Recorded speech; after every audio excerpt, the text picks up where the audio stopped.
It's no secret that the California housing bubble has popped with hardships spread wide. Real estate expert Robert Kiyosaki predicted all of this would happen back in 2005, but most people didn't listen.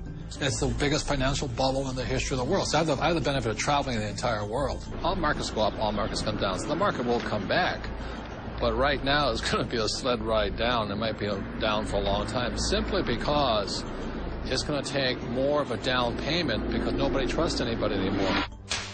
And the next big sacred cow is your home is an asset.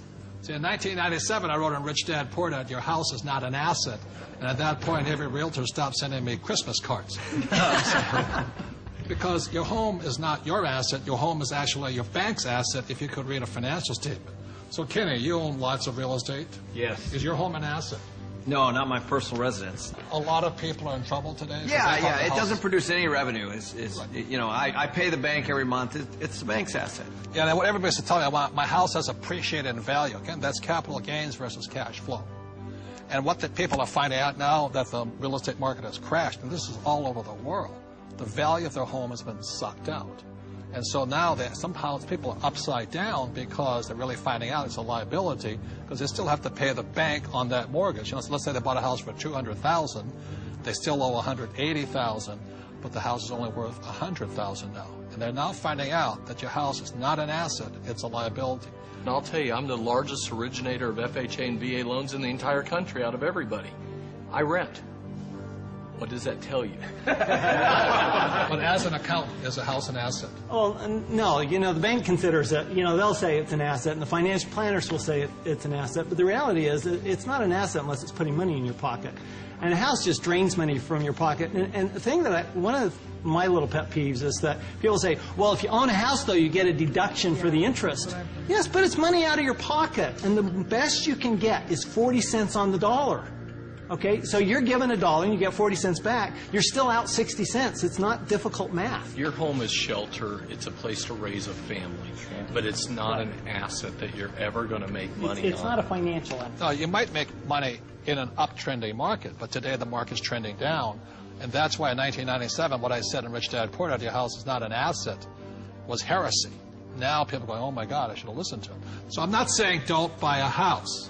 I'm saying just don't be financially ignorant and call your house an asset if it's taking money out of your pocket. Because Kim and I own 2 houses, one here in Arizona and one beautiful beach house in Hawaii, and they're our biggest liabilities. People did think, especially in the high times, you know, when the markets were high, they did think their house was an asset. And people, even if they had their mortgage paid off, they were borrowing against their house and putting it into the stock market or wherever they were putting it. So not only were they getting crazy mortgages, but they were taking money out against their house in second, third mortgages. Well, and they were doing it for things like vacations and boats and cars and other things like this. And the reality is the reason they were doing that is because they got to deduct the interest off their taxes. And so they thought that, well, this is okay because I get a deduction.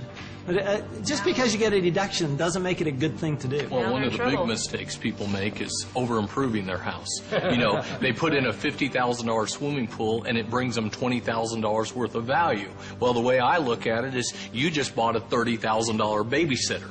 50% of the mortgages in Reno are underwater, meaning that the mortgage is greater than the value of the property. All right, and this affects the whole community because people aren't able to sell their homes and move to a place where they can get a better job. The neighbors aren't going to sell their house because values are so far down. So this has affected entire communities. And again, we've heard people say that your home is an asset. Well, we're talking here about financial education, and this is one of the biggest financial lessons that our country has had to learn, a very hard way, that your home is not an asset. This has happened before, and what's going to happen is new laws will come in, new credit will be loosened again here years from now, and the prices will come up again, and people will do it again. It's about a 20-year cycle as in anything.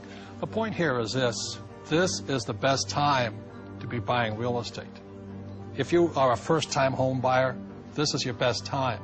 Just don't call it an asset. You know, this is the best time to getting back in the market. And that's why it takes financial education. The reason I'm in real estate is for one reason. It's debt. is one of the easiest assets to get debt on is real estate. But if you're going to use debt, you've got to be highly financially intelligent. Otherwise, if you're not intelligent, just keep calling your house an asset. We're talking a lot about assets, and there are 4 primary asset classes. One is business. As an entrepreneur, you own a business.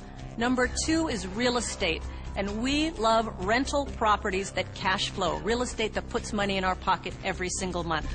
Number 3 are paper assets, stocks, bonds, mutual funds, savings. Most E's and S's are in paper assets today. And number 4 are commodities, gold, silver, precious metals, oil and gas. For Robert and I, we're in business. We're in real estate. We own hundreds of properties in real estate. We have paper assets and we have commodities. So for us, when we talk about diversification, we're in all 4 asset classes.